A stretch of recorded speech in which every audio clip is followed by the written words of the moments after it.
Bien-aimés dans le Seigneur, bonsoir ou bonjour, ça dépend de l'heure à laquelle vous vous joignez à ce programme.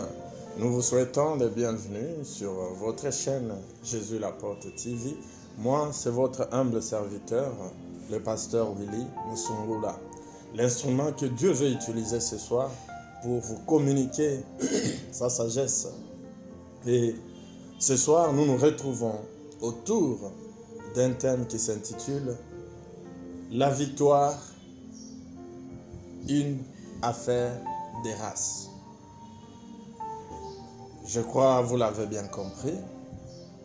La victoire, une affaire des races. Je sais qu'en cette période où, sous divers cieux, il y a ce combat, où on voit la résurgence du racisme. Et quand on cite ce mot race, je vois que tout le monde est un peu sur ses aguets et se demande, faut-il être de quelle race?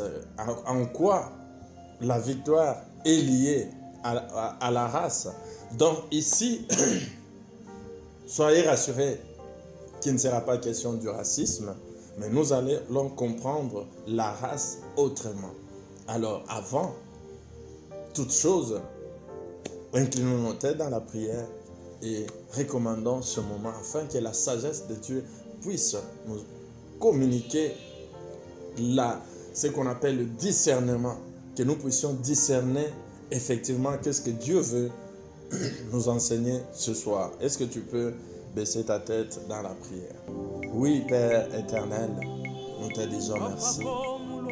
Merci, ô éternel Dieu, parce que tu es le Dieu qui cache des choses aux sages pour les révéler aux petits-enfants.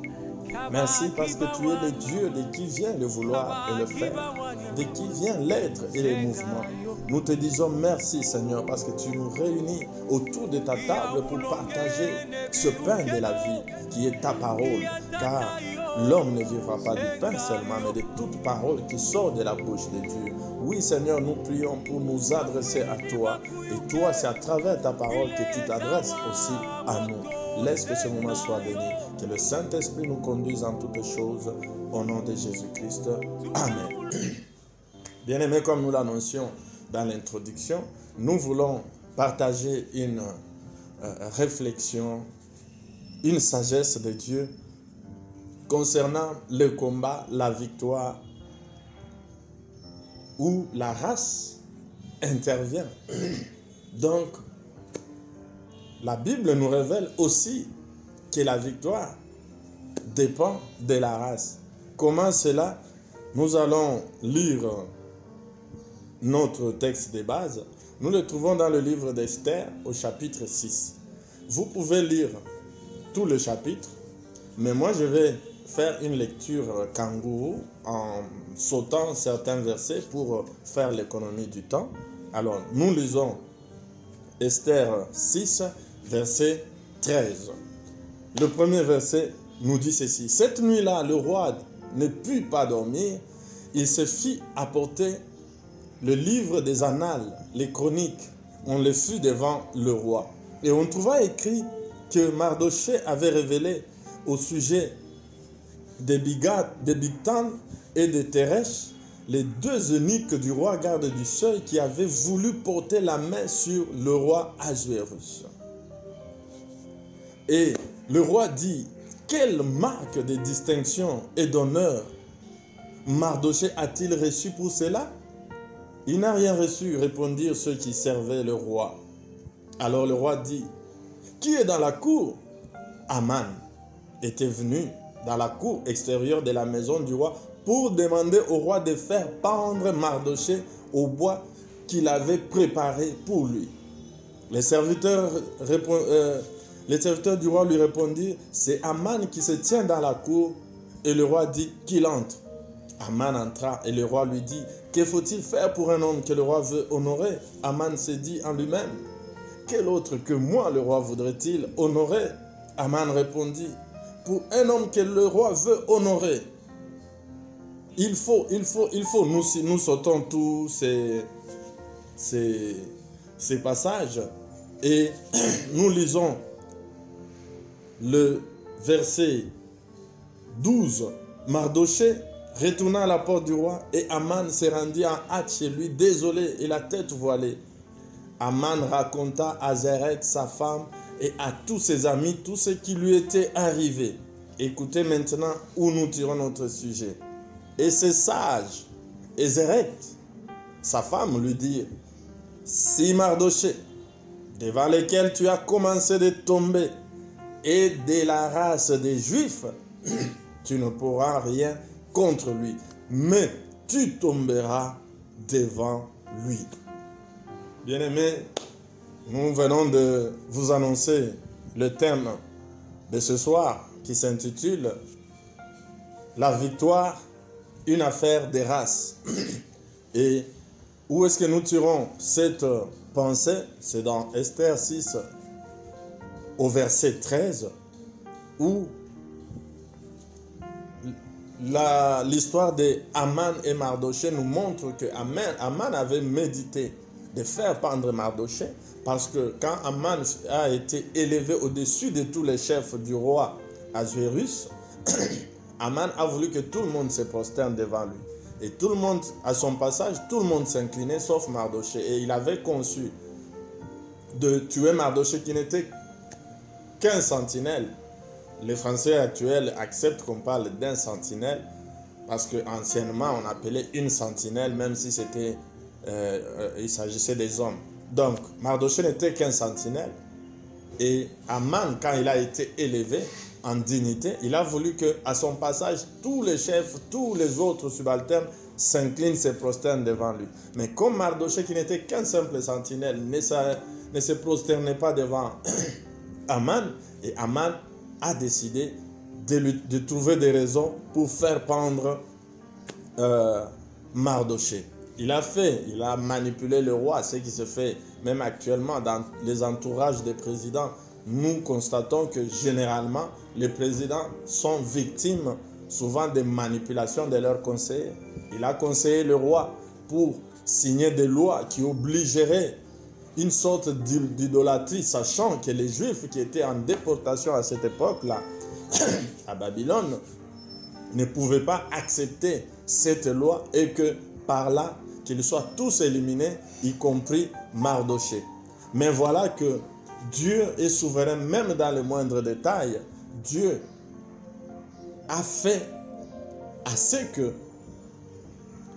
Aman, en venant justement pour faire pendre Mardoché, qu'il trouve cette histoire, l'insomnie que Dieu avait donnée au roi Ahasuérus toute la nuit, et que le roi a fait demander le livre des Annales pour lire les histoires, et qu'il est tombé justement sur l'histoire d'un coup d'état manqué que Mardoché avait dénoncé.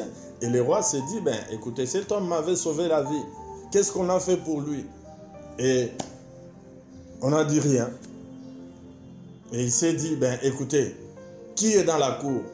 Et à ce moment précis, s'est trouvé Aman qui était venu pour faire pendre Mardoché. Et le roi l'appelle pour lui demander, mais qu'est-ce qu'on fait pour honorer quelqu'un par le roi? Et Aman, comme il était le plus élevé en dignité, il a cru que c'était lui. Il a commencé à donner tous les plans et le roi lui dit, fais ça pour Mardoché. Et c'est quand il a fait, dans cette confusion, dans la honte, il a fait tourner Mardoché dans toute la ville. Lui qui était élevé en dignité, il devait tirer le cheval sur lequel Mardoché était monté avec les habits royaux. Et dans cette honte, il rentre chez lui. Et c'est au verset 16 où on dit, il raconta à sa femme et à tous ses amis qui étaient là, ce qui lui était arrivé. Et la Bible dit, Zerek, sa femme, et tous les sages donnent une sorte de prophétie.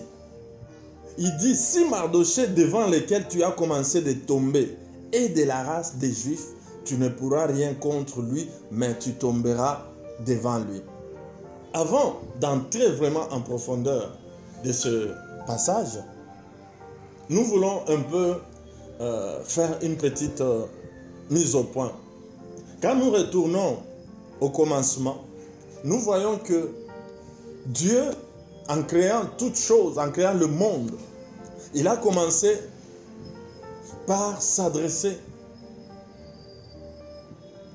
à la terre pour produire la verdure, les plantes. Pour créer les poissons, il s'est adressé à l'eau, aux océans, à la mer. Et pour créer l'homme, il s'est adressé à lui-même. Et nous l'avons toujours répété, que l'homme est une créature spéciale et spécifique parce qu'il a été créé différemment de toutes les autres créatures. Si Dieu s'est adressé à d'autres créatures pour produire les autres créatures, mais pour l'homme, Dieu n'a pas seulement parlé, mais il a utilisé aussi ses mains pour former l'homme. Et il ne l'a pas créé n'importe comment. Il a dit, faisons l'homme à notre image et selon notre ressemblance. Ça veut dire, créons l'homme à notre race. Et vous comprenez que l'image de Dieu dans l'homme, ce n'est pas par rapport à la peau. Pour dire Dieu est blanc, noir, et pourtant, tous les hommes, tous les humains sont hommes, mais ils ne sont pas tous de la même race physique. Or, tout homme est créé à l'image de Dieu. Donc ici, nous comprenons que l'image de Dieu dans l'homme, c'est la partie esprit, qui fait même la différence entre l'homme et les animaux. Parce que, à la différence de l'esprit, l'homme a une chair et le sang. L'animal a une chair et le sang. L'homme a une âme. L'animal a aussi une âme. Mais ce qui fait la différence, c'est l'esprit. Dieu a donné à l'homme l'esprit qu'il n'a pas donné à d'autres créatures. Or, Dieu est esprit. Et la Bible dit, en réalité, dans l'homme, c'est l'esprit. Donc, l'image de Dieu dans l'homme, c'est l'esprit de Dieu. Quand Dieu a soufflé l'esprit Zoé dans l'homme, et l'homme est devenu une âme vivante, c'est ça l'image de Dieu. Et l'homme, quand il a désobéi et qu'il est tombé et qu'il a péché, il a perdu la nature divine qui était en lui. L'esprit est mort avant que la chair ou le corps physique puisse suivre. Donc, Dieu ne pouvait pas laisser l'homme qu'il a créé, à qui il a donné tout son amour et son affection, le laisser sous l'emprise du diable. Quand le diable a réussi à séduire l'homme, il a réussi à le dominer, à le mettre sous son emprise. En quelque sorte, l'homme a vendu son pouvoir, l'homme a vendu ses privilèges. Il est devenu sous la domination. Comme la Bible le dit, le monde entier est sous la puissance du malin. Donc, or, les cieux sont les cieux de Dieu et il a donné la terre au Fils de l'homme. Mais le Fils de l'homme à qui il a donné la terre, le Fils de l'homme l'a hypothéqué au diable parce que, contrairement aux autres créatures qui ne sont pas dotées du libre arbitre, aucun poisson ne voudra aller s'aventurer en dehors de l'eau. Le poisson reconnaît que sa vie est attachée à l'eau. Parce que c'est à l'eau que Dieu s'est adressé pour dire, produit les poissons et les animaux de toute espèce dans l'eau. Et quand tu sors les poissons dans l'eau, ils meurent. Le poisson sait qu'il ne peut pas il ne peut pas vivre en dehors de l'eau. Et aucun poisson n'a jamais eu envie, même s'il peut voir le monde extérieur par la transparence de l'eau. Mais vous ne verrez jamais un poisson envier venir vivre en dehors de l'eau. Vous verrez qu'aucune plante ne cherche à s'arracher de la terre. À moins que ce soit l'homme qui vient arracher. À moins que ce soit l'homme qui vient sortir le poisson dans l'eau. Toutes les autres créatures sont rattachées à leur source. Et pourtant, pour l'homme, la source, c'est Dieu lui-même, parce qu'il s'était adressé à lui-même en disant, faisons l'homme à notre image. Mais voilà que l'homme est la seule créature qui croit qu'il peut vivre en dehors ou loin de sa source qui est Dieu. Bien-aimé, c'est trop tard que l'homme s'était rendu compte que le diable l'avait menti et c'était trop tard. Mais si c'était trop tard pour l'homme, ce n'était pas trop tard pour Dieu. Dieu s'est dit, j'aime cette créature. Je me suis investi mon intelligence, ma parole, mes mains pour créer cet homme. Je ne peux pas le laisser. Et Dieu a tendu la main pour récupérer l'homme, pour le restaurer. Il a tenté de le récupérer par la loi. Mais l'homme n'a pas pu. L'homme n'est pas arrivé à respecter la loi. Parce qu'il était déjà sous la loi du péché et de la mort, sous l'emprise du malin. Et Dieu a essayé la formule par excellence de la grâce au travers l'œuvre de la croix. Mais même là aussi, l'homme a du mal à saisir cette grâce.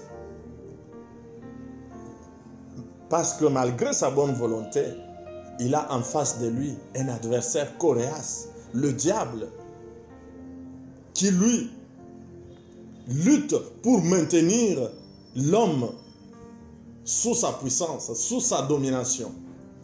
Parce que le diable sait qu'ayant été chassé du ciel, parce qu'il enviait prendre la place de Dieu, le diable sachant qu'il ne peut pas se venger et porter sa main sur Dieu, la seule manière d'affecter Dieu, c'est d'aller toucher à la créature que Dieu chérit, qui est la créature que Dieu aime par excellence. C'est pourquoi il s'est donné comme mission de garder l'homme sous son influence.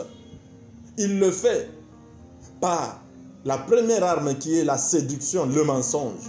Et quand il n'y arrive pas, il utilise l'oppression jusqu'à la tribulation,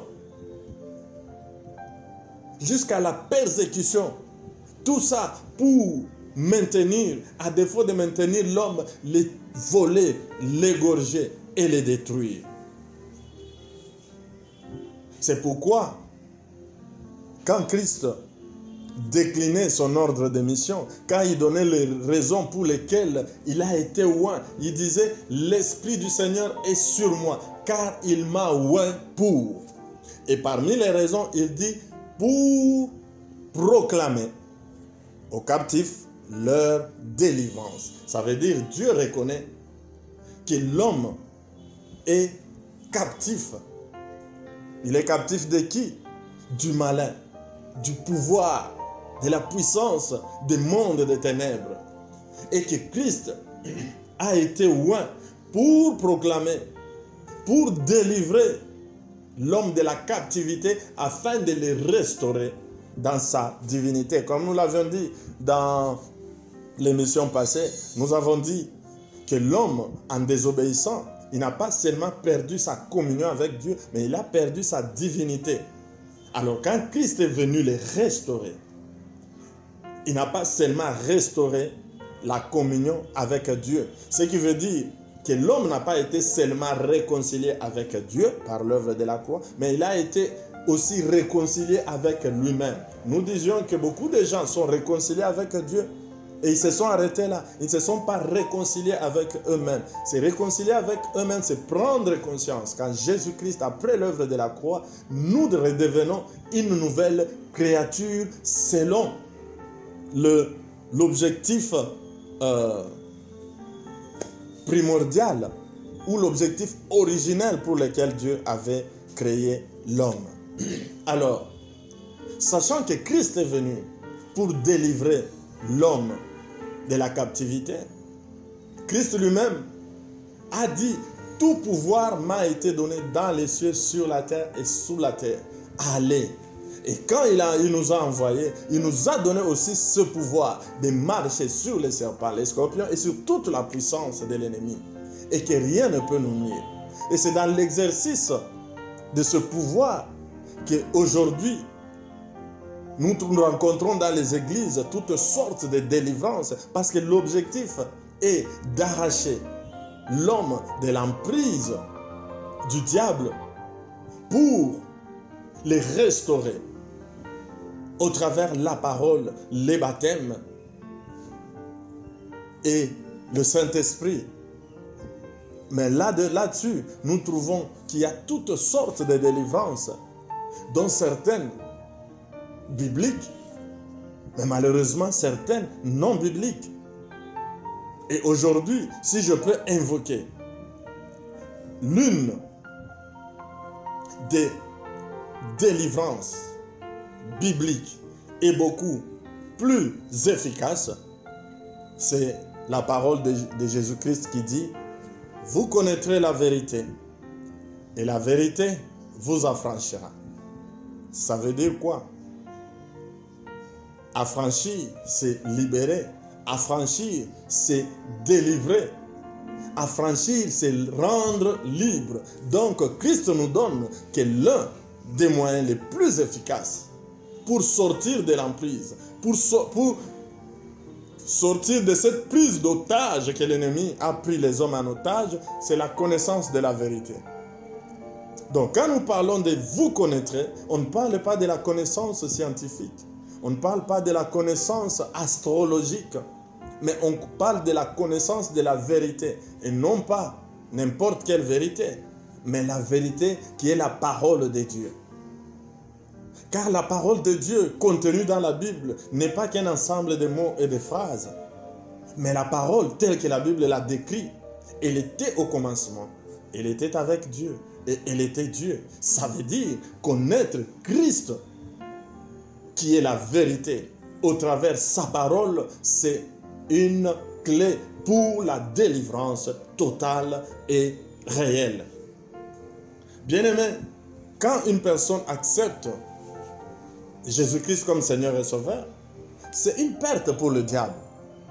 Parce que le diable aimerait voir tous les hommes sous son emprise et idéalement l'adorer lui. Mais quand une âme vient à être arraché ou à s'arracher de son emprise, le diable trouve ça comme une grande perte. Et comme nous l'avons dit précédemment, que le diable fera tout son possible pour empêcher à l'homme de sortir de son emprise, à l'homme de connaître la vérité. Car vous savez que le diable a toujours été appelé le singe de Dieu. Il utilise les mêmes principes que Dieu, mais qu'il tord. Il copie tout ce que Dieu fait. Si Dieu sauve l'homme par sa parole, par la connaissance de la vérité, le diable aussi séduit l'homme, trompe l'homme aussi par la parole. Vous savez, aujourd'hui, quand nous parlons de la connaissance, la quête de la connaissance a poussé certains à se laisser séduire par le diable. Vous savez, le diable n'a pas changé de méthode. Depuis le commencement, sa méthode a toujours été de faire croire à l'homme que Dieu te cache quelque chose. Est-ce que Dieu vous a-t-il réellement dit? Le diable a toujours cherché à faire croire à l'homme que Dieu t'a dit certaines choses, mais il t'en a caché d'autres. Et moi, je peux te les révéler. Viens, fais des recherches. Je vais t'aider. Tu vas découvrir certaines vérités. C'est comme ça que Adam a été séduit quand le diable lui a dit non, Dieu sait que les jours que vous en mangerez. Donc, pour Adam, Dieu ne leur avait pas dit toute la vérité. Il y avait une petite vérité, une grande vérité que Dieu leur a cachée et que le diable était gentil pour venir leur révéler cela. Et quand ils ont suivi, c'est trop tard qu'ils se sont rendus compte que ce n'était qu'une ruse et c'était trop tard. Aujourd'hui, quand on parle des Illuminati, c'est des gens qui se disent illuminés. Vous croyez qu'ils sont illuminés par quoi? Par la connaissance. Et c'est des gens à qui le diable a continué à dire que la Bible que vous lisez là, elle ne contient pas tout. Il y a des choses que la Bible vous cache. C'est le langage que nous entendons actuellement.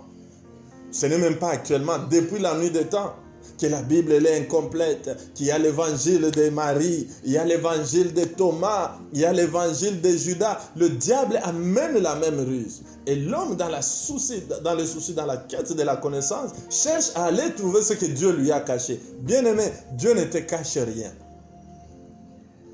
Tu n'as jamais lu la Bible de Genèse à Apocalypse pour que tu sois sûr que ce qu'on te dit que la Bible ne dit pas là, est-ce que réellement elle ne le dit pas? Or, si tu lis la Bible, tu verras que la Bible aborde tous les sujets existentiels, en commençant par les petits détails de notre vie quotidienne jusqu'aux grandes réalités spirituelles. Bien-aimé, tu n'as pas besoin d'aller faire l'astrologie. Tu n'as pas besoin d'aller faire la divination. Ce n'est pas en nous parlant des signes du zodiaque, de l'âge, des verseaux, de ceci. Ça, ce sont des vérités qu'on t'a fait croire que la Bible t'a cachées. Et quand tes yeux vont s'ouvrir, bien-aimé, ils s'ouvriront sur ta nudité et non pas sur la connaissance de Dieu. C'est la ruse que l'ennemi est en train d'utiliser ces jours où les hommes de Dieu commencent à parler plus de la spiritualité. Les pasteurs parlent de la Bible, mais ils ne sont pas dans la spiritualité. Aujourd'hui, quand on parle de la spiritualité, on voit toutes ces manipulations des esprits, l'astrologie, le ceci. Bien-aimé, tu n'as pas besoin de tout ça. Dieu t'a donné ce qui est suffisant pour ton salut. Ce qui est caché est à Dieu et ce qui est révélé est à nous. Bien-aimé, le diable ne te révélera rien d'important ou pour ton bien. Il connaît sa mission. Il sait donner lui-même la mission de te voler, de t'égorger et de te détruire. Et il est prêt à utiliser toutes les ruses pour t'atteindre. Bien-aimé, ce que tu dois savoir, c'est que tant que tu n'auras pas renoncé à Jésus-Christ, tant que tu seras accroché à Christ, les combats ne cesseront pas dans ta vie. Parce que tu as cessé de faire route avec le diable, maintenant tu te retrouves face à lui. Et il utilisera tous les moyens. Le combat entre l'homme et le diable, c'est un combat qui ne s'arrêtera que le jour où l'homme quitte la terre. Parce que tant que l'homme est sur la terre, il sera toujours affronté. Dans son voyage vers l'éternité, il sera toujours confronté au diable tant qu'il sera accroché à Christ. Mais la bonne nouvelle, c'est que nous ne combattons pas pour la victoire, mais nous combattons dans la victoire. À chaque combat, c'est avec beaucoup d'efforts que le diable va te livrer un combat, une bataille.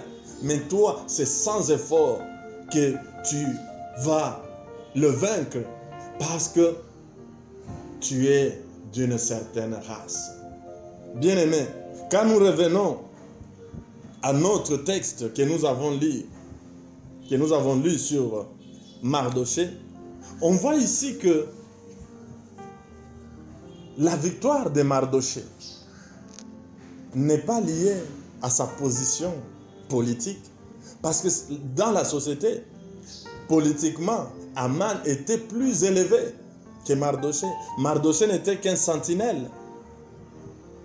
Mais on dit avec précision, non seulement cela a été annoncé à Aman avant, mais Aman l'a vécu aussi tel que ça a été prophétisé par sa femme et ses sages. La prophétie disait quoi? Je l'appelle prophétie parce qu'ils ont parlé avant. La prophétie, ça veut dire tout simplement parler avant. Ce qui a été dit avant, prophétie. Ce qui a été dit avant. Quand quelque chose est dit avant de se réaliser, on appelle ça prophétie. Donc, je ne parle pas que la femme d'Aman était un prophète ou c'est sage, mais ils ont parlé avant que les choses arrivent. Ils ont dit à Aman que si Mardoché, devant lequel tu as commencé à tomber, est de la race des Juifs, tu ne pourras rien contre lui, mais tu tomberas devant lui. Et curieusement, on a vu que Aman a fini par tomber devant Mardoché. Pourquoi on nous donne une clé? Tout simplement parce qu'il était de la race des Juifs. Maintenant, quand nous parlons de la race, ici vous comprenez très bien que la race va au-delà de la couleur de la peau physique. Parce que quand vous regardez dans la géographie, les Babyloniens et les Juifs sont de la même race physiquement. Ils ont la même couleur de peau. C'est comme aujourd'hui, tu ne peux pas me dire qu'un Français et un Belge sont deux races différentes. Un Français et un Belge, un Allemand, un Suisse, un Slovaque, si vous le mettez, il faut qu'on te dise que tel et tel et tel et tel. Mais la couleur de la peau, elle est la même. Si tu prends un Congolais, tu prends un Zambien, tu prends un Angolais, tu prends un Nigérian, il faut qu'on te précise que celui-ci est Congolais pour que tu saches, mais c'est la même race. Mais ici, nous voyons que juif, ce n'est pas une race, une couleur de peau. Parce que quand nous, aujourd'hui, nous voulons distinguer les races, on parle de la race blanche, la race noire, les jaunes et les rouges. Mais on ne parle jamais de la race juive. Parce que les juifs sont assimilés à la race blanche. Mais ici, nous comprenons que juif n'est pas seulement un peuple, mais Dieu en a fait une race. Ici, maintenant, la race est à comprendre sur le plan spirituel d'un peuple à part. Parce que c'est un peuple que Dieu lui-même avait choisi pour s'en servir comme matériel didactique, de savoir comment Dieu collabore, comment Dieu opère avec les hommes. Israël, les Juifs ont été le matériel que Dieu... Ce n'est pas parce qu'ils s'appellent Israël, ce n'est pas parce qu'ils étaient Juifs, mais tout simplement parce qu'ils étaient le choix de Dieu. Le choix que Dieu avait dans sa préséance, quand il appelait Abraham, c'était pour qu'au travers lui sorte un peuple que Dieu va se servir, non seulement comme matériel didactique, mais aussi comme l'horloge pour l'humanité. Et c'est ainsi que je t'annonce aussi que aujourd'hui nous sommes la descendance, nous l'Église, nous sommes la descendance spirituelle d'Abraham. Donc ça veut dire, nous aussi, nous sommes Israël, les Juifs spirituels. Donc le christianisme, au-delà d'être une religion, c'est aussi une race. C'est ce que j'aimerais que tu retiennes. Qu'être chrétien n'est pas seulement l'affaire d'une religion. Il y a plusieurs religions, comme il y avait plusieurs peuples. Mais le peuple juif n'était pas seulement un peuple, mais c'était une race à part. Aujourd'hui, il y a plusieurs religions. Il y a le bouddhisme, il y a l'hindouisme, il y a le New Age, il y a la franc-maçonnerie. Mais le christianisme n'est pas une religion. Le christianisme n'est pas un courant philosophique. Le christianisme n'est pas un courant de pensée. Mais le christianisme, c'est une race. Est-ce moi qui l'invente? Non. La Bible nous le dit dans le Nouveau Testament. Nous lisons le livre de 1 Pierre, chapitre 2, verset 9. Qu'est-ce que la Bible dit de nous, chrétiens? Il dit, vous au contraire, donc nous lisons 1 Pierre 2, verset 9, vous au contraire, vous êtes une race élue. Vous comprenez? Donc un chrétien n'est pas seulement un religieux, mais c'est une race élue. Or, chrétien, il n'y a pas que les noirs. Le christianisme réunit toutes les races. Il y a les noirs, mais toutes ces races forment un peuple, dont la Bible dit dans 1 Pierre 2, verset 9, que vous, au contraire, vous êtes une race élue. Un sacerdoce royal, une nation sainte, un peuple acquis, afin que vous annonciez les vertus de celui qui vous a appelé des ténèbres à son admirable lumière. Quand on parle de vertus d'un médicament, c'est les caractéristiques d'un médicament à guérir. C'est l'efficacité. Nous, maintenant, nous sommes là pour annoncer les vertus de celui qui nous a appelés, les vertus de Christ. Quelles étaient les vertus de Christ? Christ est la résurrection. Christ est la vie. Christ est la victoire. Donc nous sommes là pour annoncer les vertus de Christ. C'est pourquoi la Bible nous qualifie de la lettre écrite par Christ. Nous sommes la lettre de Christ, bien-aimés. La Bible nous considère comme l'odeur de Christ.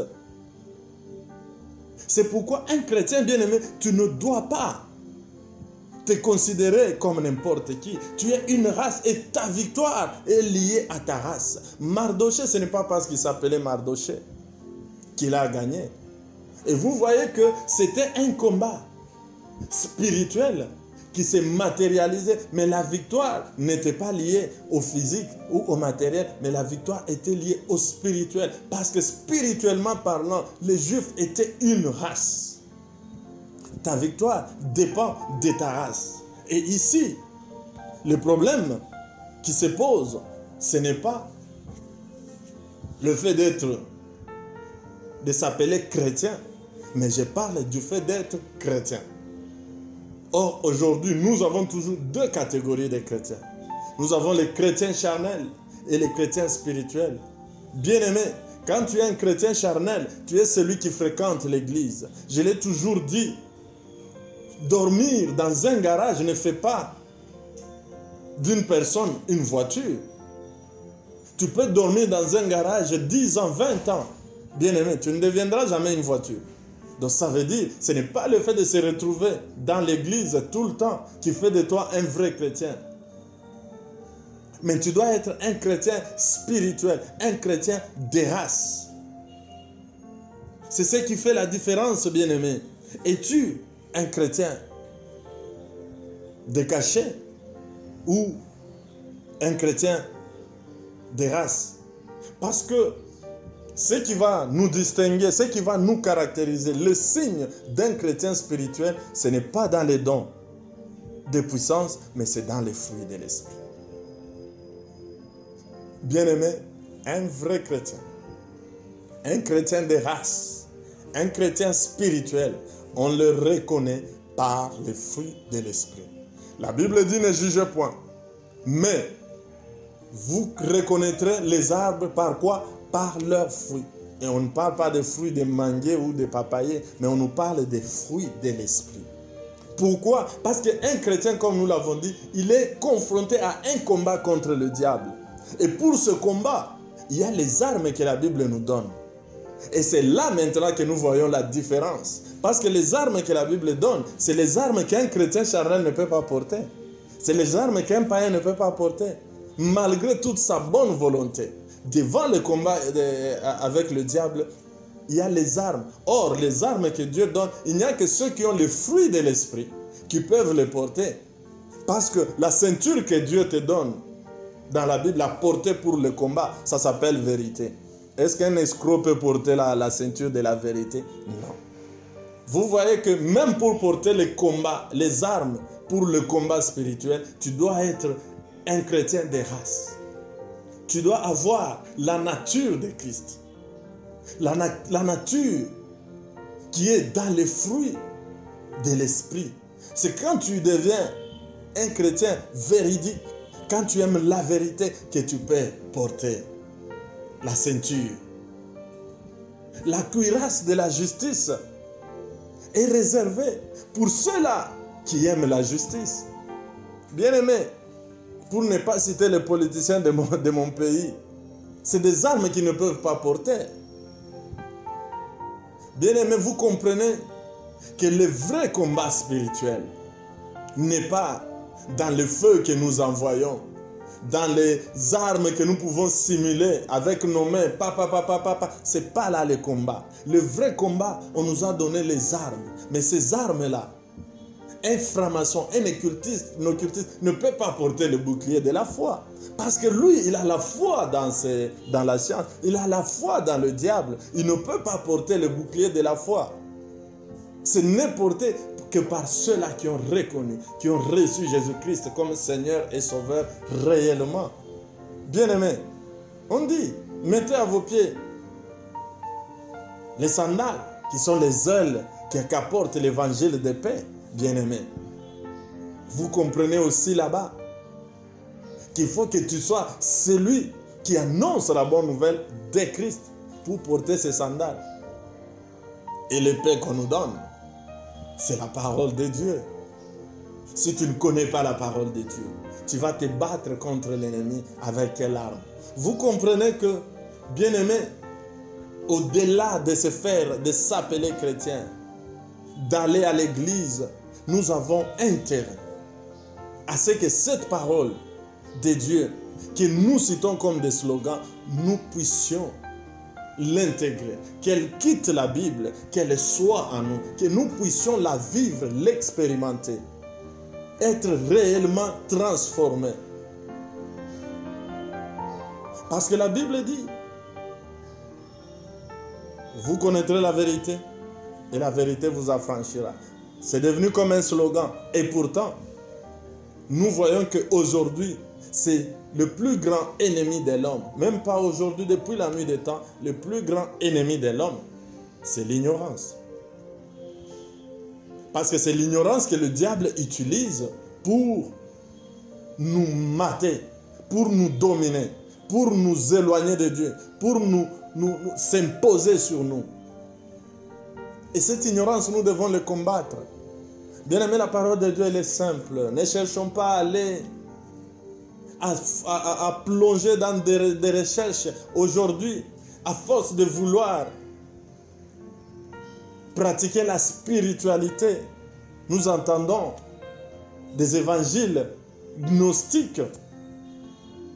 La gnose, pour ceux qui ne connaissent pas, c'est comme un mouvement qui est né dès le début de l'Église primitive.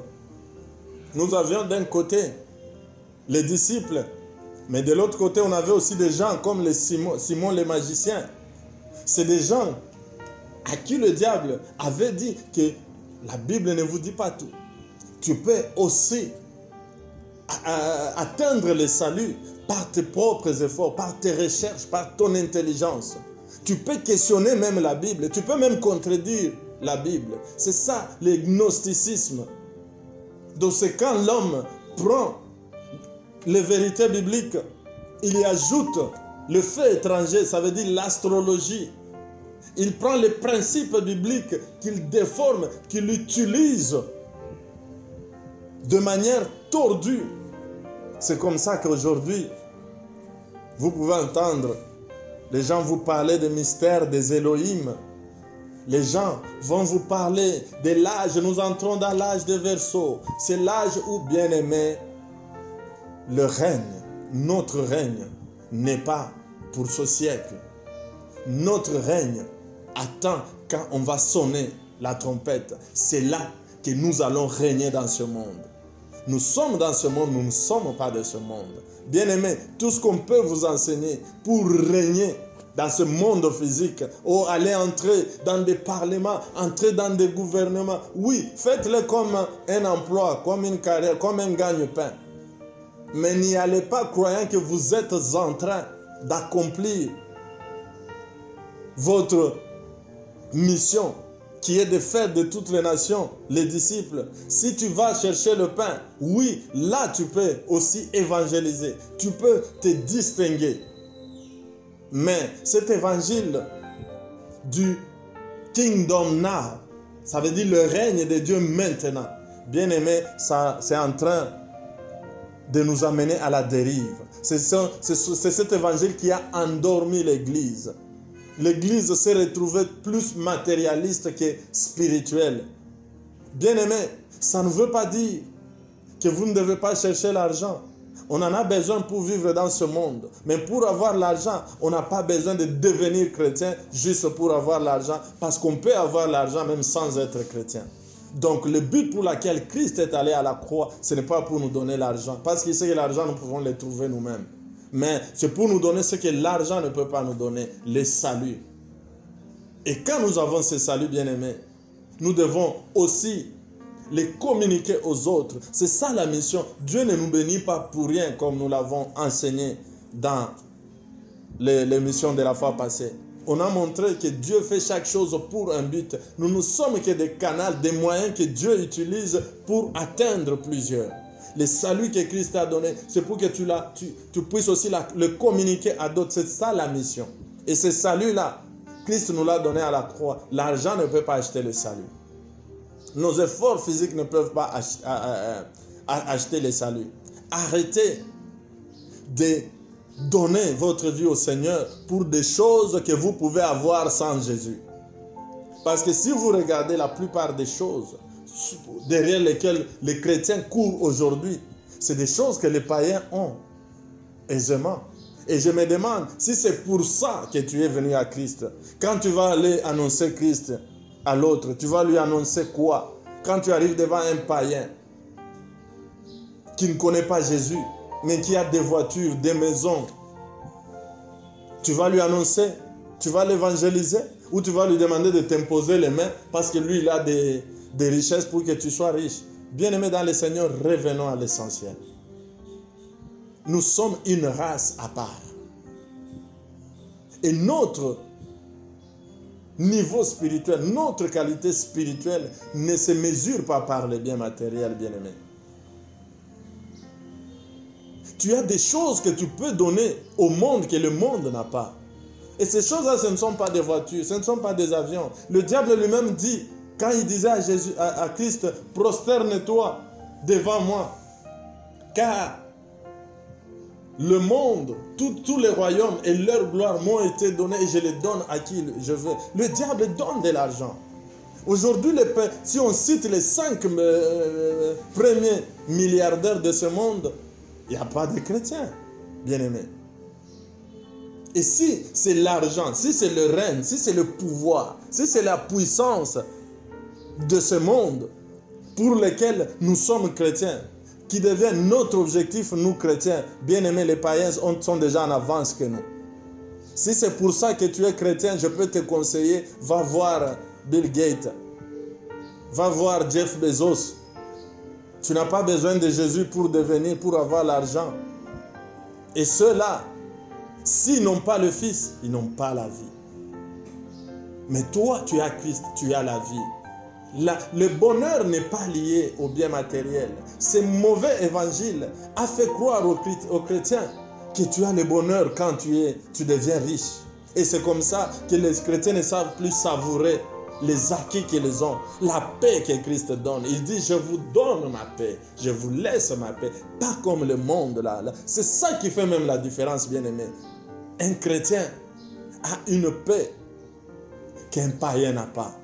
Quels que soient des millions qu'il peut avoir, ne fût-ce que la paix là, peut faire assez qu'un païen t'envie. Le païen ne t'enviera pas parce que tu roules dans une voiture. Ce n'est pas parce qu'aujourd'hui tu t'achètes une Mercedes que le païen peut t'envier et vouloir devenir chrétien. Parce que ce païen, peut-être lui, il roule dans une Tesla qui te coûte $1 million. Toi, tu ne roules que dans une Mercedes à peine 60 ou 70 000 $. Bien aimé, le païen t'enviera sur des choses que lui ne peut pas acheter avec l'argent. Nous avons vu le plus célèbre des musiciens, paix à son âme, si son âme peut rester en paix, Michael Jackson.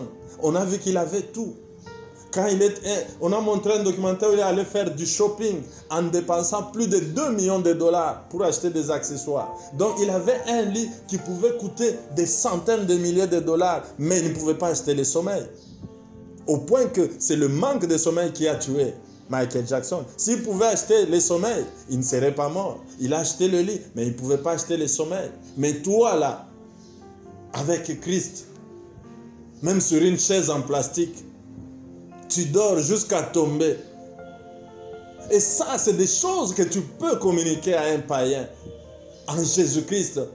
Parce qu'il ne peut pas les acheter avec l'argent. Il ne peut pas acheter la joie. Il ne peut pas acheter le sommeil. Il ne peut pas acheter la tranquillité. Tu as mangé ton petit pain avec l'eau sucrée. Il te voit toujours souriant pendant que lui, toute la nuit, n'a pas dormi. Bien-aimés, nous avons des choses pour lesquelles nous pouvons annoncer Christ. Bien-aimés, le millionnaire ou le milliardaire, nous avons vu celui qui a le patron d'Apple, celui qui est à la base de tous les iPhones. Il n'est pas mort vieux. Le cancer l'a terrassé. Il suffit maintenant d'écouter ses dernières paroles où il est en train de reconnaître la vanité. Bien-aimé, or, toi, un enfant de Dieu, tu peux être pauvre, mais tu es capable de dire à un cancer, quitte ce corps et le cancer s'en va. Bien-aimé, sortons de cet évangile lié au matérialisme. Aucun réveil spirituel ne s'est fait avec l'argent. Aucun réveil spirituel ne s'est fait sur base de l'argent. Bien-aimés, la race dont nous parlons ici, ce n'est pas une race que nous naissons avec, mais c'est une race que nous acquérons Tu dois acquérir cette race. Tu dois entrer dans cette race. C'est la race que l'homme a perdue. Et quand tu rentres dans cette race, bien-aimé, j'aime. Est-ce que vous sentez la beauté de 1 Pierre 2, verset 9, comme moi je le sens? Comment la Bible est en train de te décrire en disant, vous au contraire, vous êtes une race élue.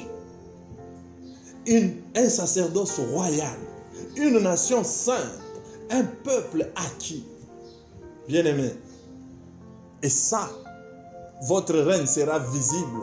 Quand nous parlons du royaume de Dieu, de la vie éternelle, ce n'est pas un mythe, ce n'est pas un rêve, c'est la réalité. Nous régnerons sur cette terre.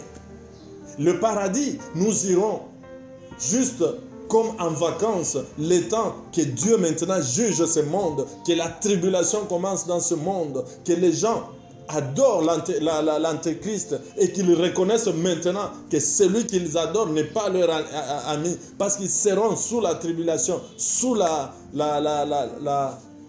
persécution. Et à ce moment, les chrétiens seront au ciel.